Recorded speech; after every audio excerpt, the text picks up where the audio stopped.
na versão que eu tenho em mãos aqui. Além disso, tens contigo trabalhadores em grande número, e candeiros, pedreiros, carpinteiros, e peritos em toda sorte de obra, de ouro e de prata, também de bronze, e de ferro, que senão pode contar. Dispõe-te, pois, e faze a obra, e o Senhor seja contigo. Amém? Antes de vocês se sentarem, eu quero fazer uma oração aqui rápida com vocês. Feche seus olhos. Meu Pai, em nome de Jesus, a tua palavra diz que foi lida aqui pelo pastor dessa igreja, que o Senhor nos deu autoridade para fazer a obra do Senhor. Pai, em nome de Jesus, se porventura no nosso meio tem algum espírito imundo, algum espírito de distração, algum espírito de rebeldia, em nome de Jesus nós expulsamos agora. Sai agora, em nome de Jesus, para que o teu povo possa ter sossego e tranquilidade para ouvir e entender a palavra, na autoridade do nome de Jesus. Tudo aquilo que vem contra essa obra, contra a liderança da igreja, contra os teus membros, ó Pai, nós expulsamos agora em nome de Jesus. Amém. Os irmãos podem se sentar, com a sua Bíblia aberta. Nós estamos aqui em um culto a Deus, para louvarmos e engrandecermos o único que é digno de louvor, de honra e de glória. E também com a incumbência de trazer uma palavra voltada a missões. E antes de entrar no texto, que eu pedi vocês para ficarem com suas Bíblias abertas, eu acho importante destacar duas coisas. A primeira coisa que eu quero destacar com vocês aqui antes de entrar no texto é que, embora a palavra missões e a palavra missionário não se encontra na Bíblia, você pode ler a Bíblia de capa a capa, que você não vai ver nem a palavra missões, nem a palavra missionário. O conceito de missões ou de missionários já é o oposto, se encontra por toda a palavra do Senhor. Porque o que significa a palavra missão? Missão é uma tarefa a ser executada, uma tarefa dada por alguém normalmente superior para alguém normalmente de um cargo inferior a ser executado. E Deus, que é superior a todos e a tudo, ou a tudo e a todos, Ele sempre dá missões ou missão ao seu povo.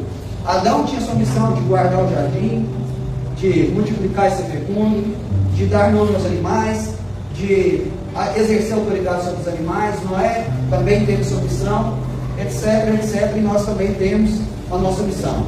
Então, este é o primeiro ponto que eu quero destacar com vocês. E o segundo ponto que eu quero destacar com vocês também, antes de entrar no texto, é que a presença de Deus ao longo da história bíblica, ela foi manifesta de várias formas, mas eu quero destacar com vocês aqui 4 formas. No Éden, antes da queda, a presença de Deus, ela se manifestava de forma física e pessoal. Todos os dias, na viração do dia, Deus aparecia lá fisicamente para ter comunhão com aqueles que foram feitos por imagem e criatura. Outra forma que Deus se manifestou na Bíblia foi através da Arca da Aliança, que representava ali para o povo de Israel a presença de Deus, que está dentro do contexto do texto que nós lemos. A terceira forma que eu quero destacar, de tantas formas que Deus manifestou sua presença, foi quando Jesus veio aqui em carne, e foi manifesta a presença de Deus, Deus encarnado, o Verbo vivo. E a quarta e última presença que Deus, a quarta e última forma que Deus manifestou a presença é através de nós, a igreja do Senhor. Amém. Porque a palavra vai dizer que nós somos templo e morada do Espírito Santo. Então, dito essas coisas, qual que é o contexto do texto lido aqui de 1 Crônicas, capítulo 22, versículo 15 e 16?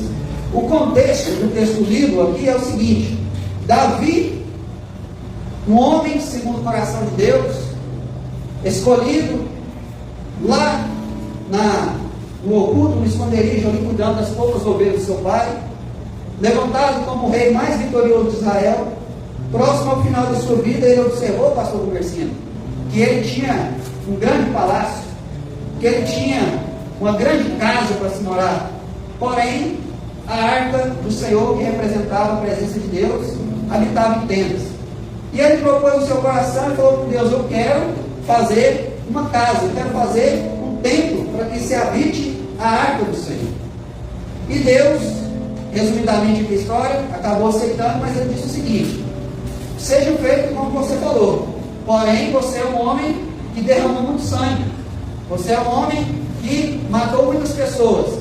E eu não vou deixar que você faça, construa o templo, mas eu vou levantar da sua semente a Salomão, um homem de paz, um homem que tem sabedoria, para construir um lugar para que a arca da aliança que representa a presença de Deus seja abrigada. Você que está com a sua Bíblia aberta, você olha aí o versículo 7 e 8 e 9, e você vai ver o que eu acabei de dizer, que Deus aceita a proposta de Davi, porém ele vai dizer que quem vai construir o templo ali, para que se deixe a arca da aliança, é o seu filho Salomão.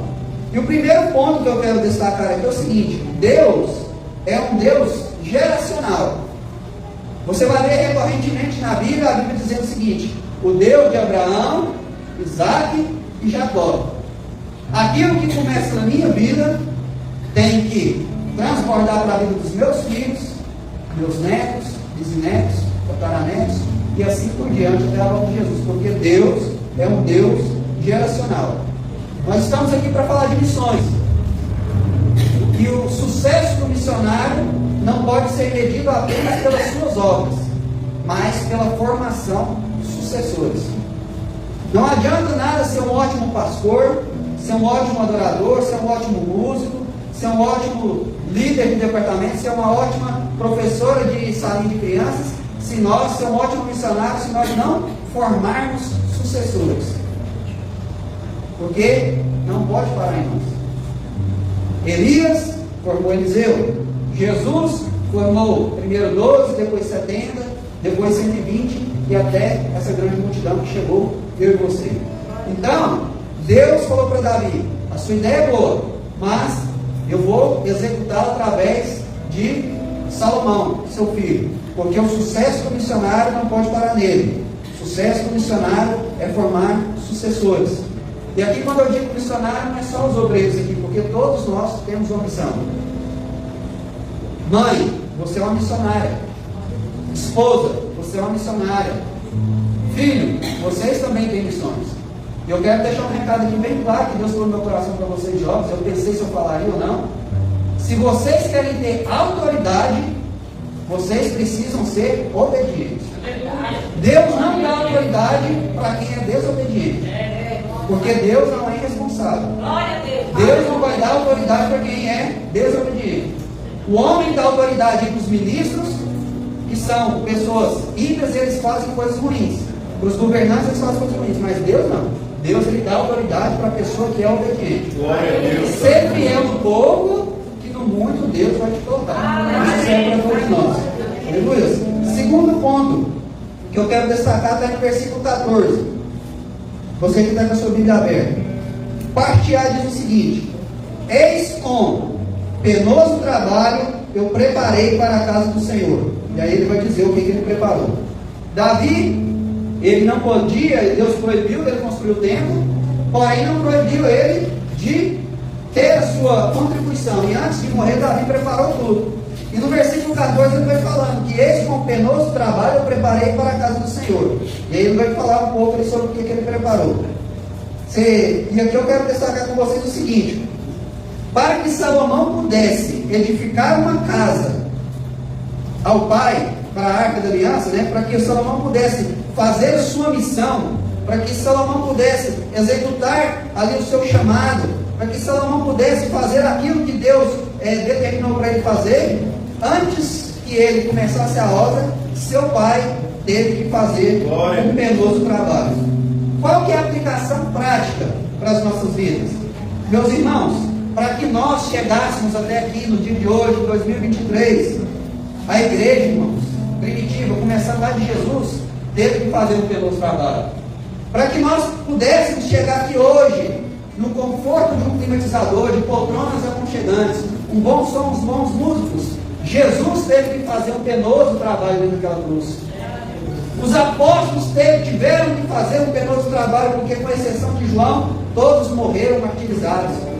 A igreja primitiva, para que nós chegássemos aqui, como diz aquele hino, aquele louvor, eles foram devorados por leões, foram feitos tochas vivas ali, foram humilhados, perseguidos e até nos dias de hoje são. Por quê? Porque para que nós chegássemos aqui para fazer a nossa missão, foi feito antes de nós um penoso trabalho. Assim como Salomão, para quando chegou a vez dele pegar o bastão, para fazer a corrida dele, vocês entendem a figura de linguagem, aquela corrida de revezamento. Antes disso, Davi, seu pai, teve que fazer o penoso trabalho.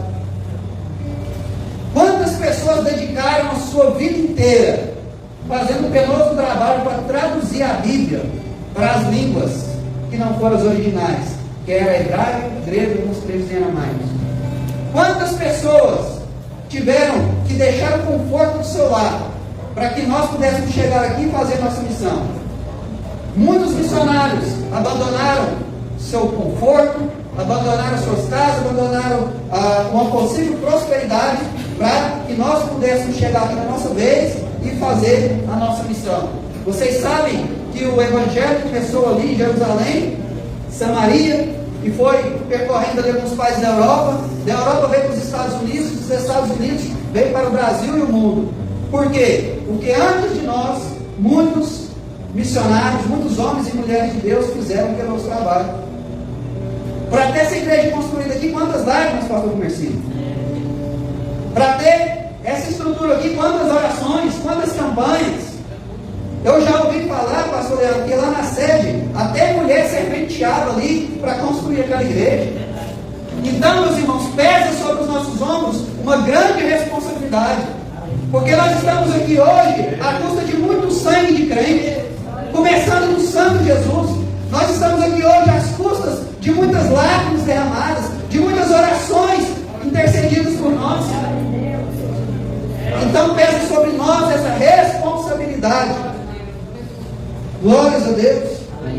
Quando você vai estudar a história dos desbravadores da Assembleia de Deus, quando você vai estudar a história recente de muitas pessoas que estão hoje no campo, eu estive ali num congresso de missões no Ghana, nesse último feriado que teve, e você chora, irmãos, de ver muitos missionários anônimos.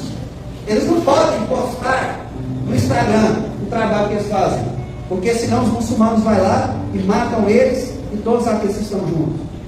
Eles não podem comprar uma boa roupa, eles não podem comer uma boa comida, porque muitos deles vão para o campo fazer a obra em lugares que não tem nem energia. Em 2023, tem muito missionário fazendo obra em lugares que não tem nem energia elétrica. Eles não podem, Tiago, ter o prazer de ter uma geladeira, porque não tem energia elétrica. E muitas vezes eles estavam contando para nós que quando eles estão ali naquela cidade, ali daquele país estrangeiro, assim como quando vem os pessoal dos Estados Unidos, os pais chegam nas praias e alguns brasileiros ali cobram mais caro deles, porque sabem que eles são estrangeiros, eles fazem da mesma forma com os missionários. Um quilo de feijão que é X, quando o missionário chega lá para comprar, eles cobram 2, 3X o valor. Eles estão ali sofrendo. E não é só pessoas simples como nós, não. Doutores, engenheiros, pessoas intelectuais, professores que poderiam viver uma vida tranquila, mas eles estão ali se doando, se deixando gastar para fazer a obra. Então, porque nós estamos aqui, alguém pagou um preço, ou alguns ou muitos pagaram um preço. Aleluia! Louvado seja o nome do Senhor. Versículo 14, parte B, vai dizer o seguinte: glórias a Deus. Preparei para a casa do Senhor 100.000 talentos de ouro e 1 milhão de talentos de prata, de bronze e ferro em tal abundância que nem foram pesados. Também madeira e pedras preparei, cujo a quantidade pode aumentar. Meus irmãos, esses pesos aqui, que eram usados naquela época, o talento, trazendo para nós em quilos, 3.500 toneladas de ouro Davi preparou. 3.500 toneladas de ouro. Eu de um Google lá hoje, quanto que está o peso do ouro hoje? 1 quilo. 1 quilo de ouro hoje é 320.100 reais. 1 quilo de ouro hoje é 320.100 reais. Lá, Davi preparou 3.500 toneladas de ouro. Meus irmãos, é dinheiro que não acaba mais. 35 mil toneladas de prata. Um quilo de prata hoje é cerca de R$ 3.988,07. É muito dinheiro. E aí ele vai dizer que ferro, madeira, as pedras eram tantas coisas, que bronze, que nem dava para contar tantas toneladas que eram. E qual que é a aplicação prática que eu tive disso aqui para nós? Para que chegasse a nossa vez de executar a nossa missão, foi necessário muito dinheiro para ser invertido na obra de Deus. Meus irmãos, hoje, falar em dinheiro na igreja, o povo pulou lá em cima, apela na hora. Mas Jesus falou mais em dinheiro do que em qualquer outra coisa. Porque a Bíblia diz que aonde está o seu tesouro, também estará o seu coração. A pessoa que gosta de pescar igual eu, se tiver dinheiro, não importa de ir lá no Pantanal, engraçado. Pessoa que gosta de viajar igual eu, se tiver dinheiro, não importa de ir para uma praia, ou quem sabe uma outra cidade do Brasil para gastar. A pessoa que gosta de carro não se importa em, às vezes, comer um arroz com feijão para andar numa caminhonete boa, ou num carrão chique. Cada um vai gastar naquilo que acha importante. Agora, muitas vezes, quando é para a obra de Deus, ele começa: mas o pastor vai fazer o quê? Mas vai fazer o quê? Vai fazer o quê, meus irmãos?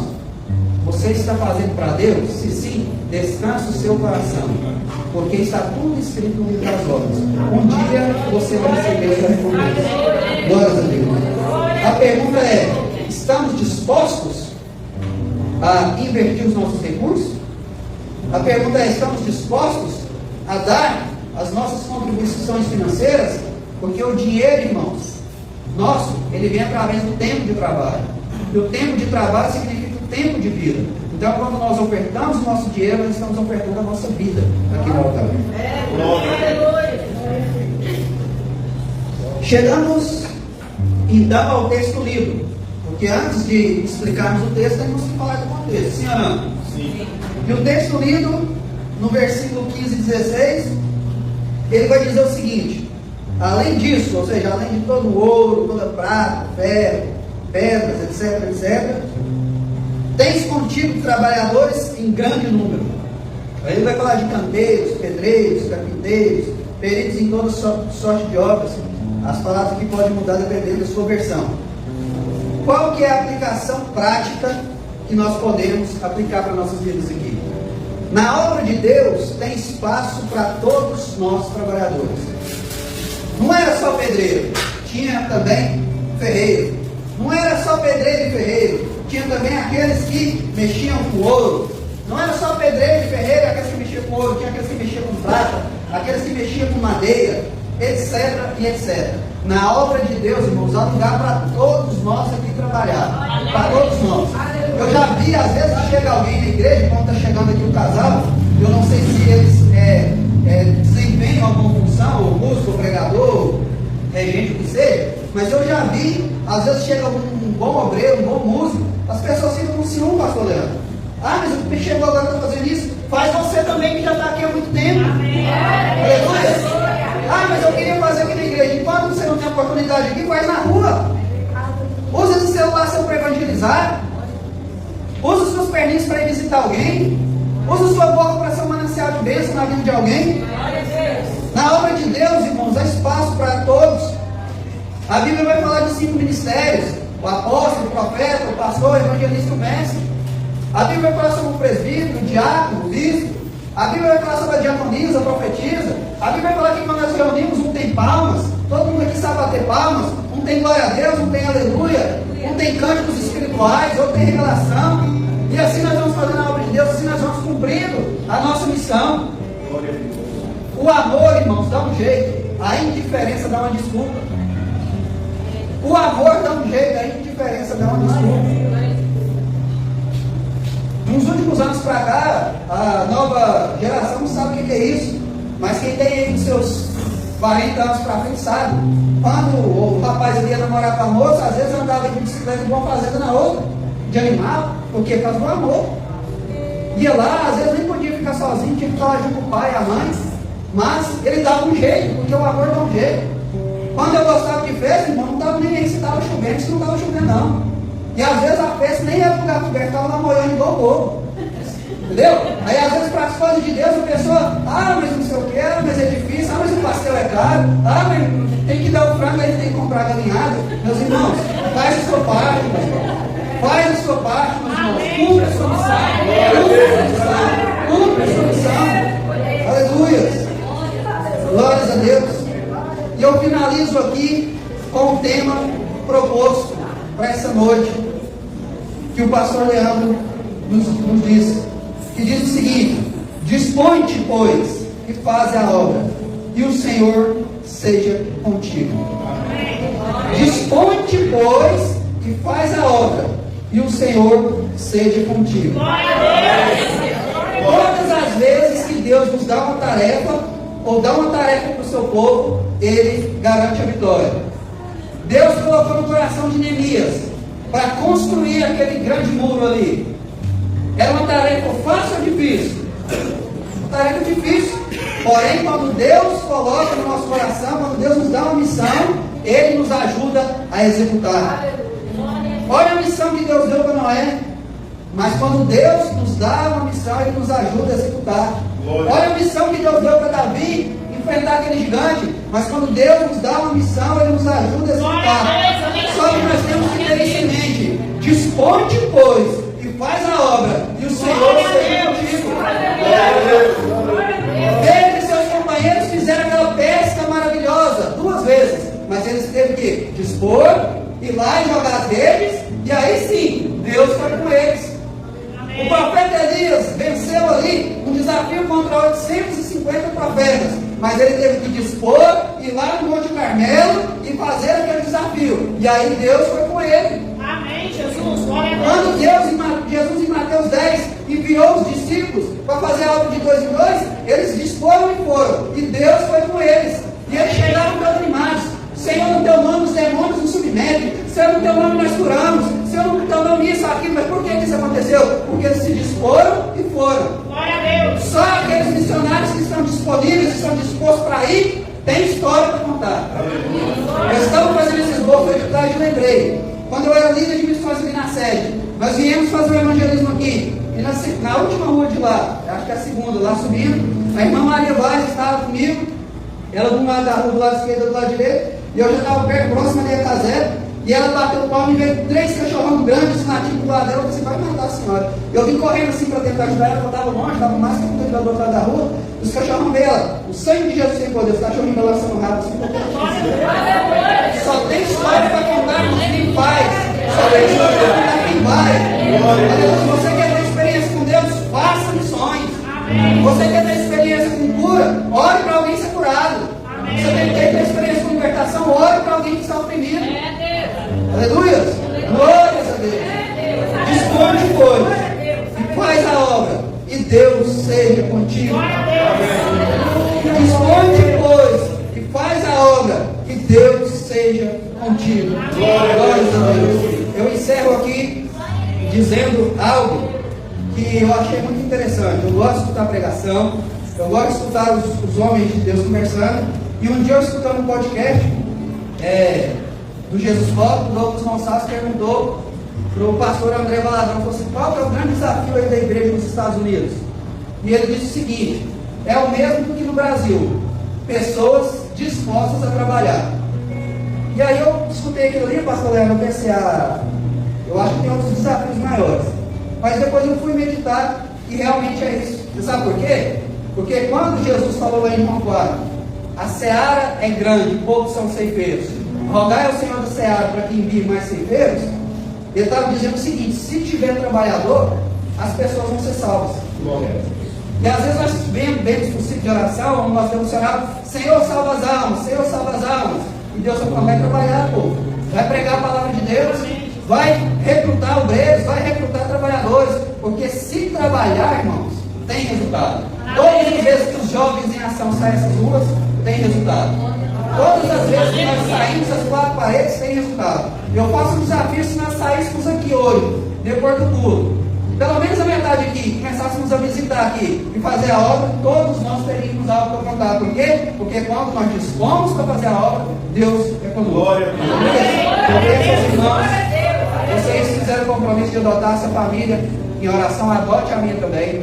Nós estamos com um trabalho ali, em casa, e lá nós temos muitas pessoas que nos visitam lá, que participam, pessoas que já foram da Umbanda, pessoas que têm problemas com crack, pessoas que têm problemas com diversas coisas que são carregadas aí de coisas ruins do inimigo, tem participado ali. Nós temos tido muitas reparações e precisamos muito das orações dos irmãos. Então, sempre quando vocês forem orar, lembre aí do irmão Emanuel e família, amém?